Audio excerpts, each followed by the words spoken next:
കർണാടകത്തിൽ RSS കോൺഗ്രസ് പോര് മുറുകുകയാണ്. RSSനെതിരായ നടപടി കടുപ്പിക്കുകയാണ് കർണാടക സർക്കാർ. BJP സർക്കാരിന്റെ കാലത്ത് കൈമാറിയ ഭൂമിയിൽ ഓഡിറ്റിംഗ് ആണ് നീക്കം. സർക്കാർ നിയന്ത്രിത സ്ഥാപനങ്ങളിൽ RSSനെ വിലക്കാൻ നീക്കം തുടരുന്നു. CK രാജീവൻ വിശദാംശങ്ങളുമായി ബംഗളൂരു ബ്യൂറോയിൽ നിന്ന് ചേരുന്നുണ്ട്. Rajeevan, good morning, happy Diwali. ഈ RSSന്റെ ചടങ്ങുകളിൽ പങ്കെടുത്ത ജീവനക്കാർക്കെതിരെ നടപടിയെടുക്കുന്നതടക്കമുള്ള കടുത്ത നിലപാടിലേക്ക് സർക്കാർ പോവുകയാണ്. 2023 മുതൽ തുടങ്ങിയതാണ്. എന്താണ് ഏറ്റവും പുതിയ അപ്ഡേറ്റ്?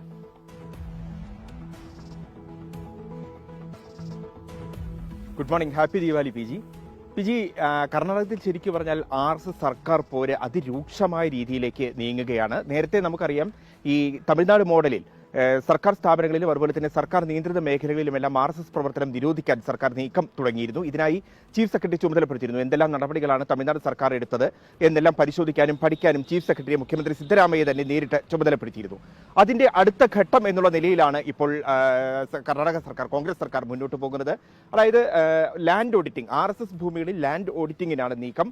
കഴിഞ്ഞ സർക്കാരിന്റെ കാലത്ത്, അതായത് BJP സർക്കാരിന്റെ കാലത്ത് കർണാടകയിൽ RSSനെ കൈമാറിയ ഭൂമികൾ പരിശോധിക്കാനാണ് സർക്കാർ ഒരുങ്ങുന്നത്. അനധികൃതമായി ഭൂമി കൈമാറിയിട്ടുണ്ടോ, ഉണ്ടെങ്കിൽ ഈ ഭൂമി തിരികെ കിട്ടാൻ എന്തെല്ലാം നടപടികൾ എടുക്കണം, അങ്ങനെ കടുത്ത നടപടികളിലേക്ക് തന്നെ സർക്കാർ മുന്നോട്ട് പോവുകയാണ്.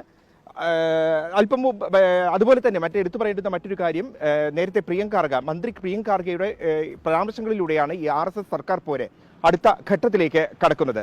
ഈ RSSനെ നിരോധിക്കണമെന്നാവശ്യപ്പെട്ട് സർക്കാരിന് കത്തയക്കുന്നത്, മുഖ്യമന്ത്രിക്ക് കത്തയക്കുന്നത് പ്രിയങ്ക ഖാർഗെയായിരുന്നു. പ്രിയങ്ക ഖാർഗെയുടെ ഈ കത്തിന്റെ അടിസ്ഥാനത്തിലാണ് മുഖ്യമന്ത്രി തുടർ നടപടികളുമായി രംഗത്തെത്തുകയും എല്ലാം ചെയ്തത്. ഇപ്പോൾ ഈ പലയിടത്തും RSSന്റെ 100ാം വാർഷികത്തിന്റെ ഭാഗമായി പലയിടത്തും RSSന്റെ പദസഞ്ചലന യാത്രയെല്ലാം നടക്കുകയാണ്. അതിന് സർക്കാർ നിരോധിക്കുകയാണ്. പലയിടത്തും അനുമതി നൽകുന്നില്ല. കഴിഞ്ഞ ദിവസം ഇത്തരത്തിൽ നിരോധിച്ച കാർവാറിൽ ഉൾപ്പെടെ ഇത്തരത്തിൽ പദസഞ്ചലന യാത്രയ്ക്ക് അനുമതി നിഷേധിച്ചതിനെതിരെ RSS തന്നെ നേരിട്ട് ഹൈക്കോടതിയിലെത്തിയിരുന്നു. ഹൈക്കോടതി അതേസമയം എന്തിന്റെ അടിസ്ഥാനത്തിലാണ് നിങ്ങൾ ഇത്തരം നിരോധനം ഏർപ്പെടുത്തുന്നത്, ഇതിന് എന്ത് മാനദണ്ഡമുണ്ട് എന്നുള്ള കാര്യങ്ങളെല്ലാം ചോദിച്ചിരുന്നു. ഇതിന്റെ അടിസ്ഥാനത്തിൽ കഴിഞ്ഞ ദിവസം സർക്കാർ ഒരു പുതിയ മാർഗരേഖ പുറത്തിറക്കിയിട്ടുണ്ട്.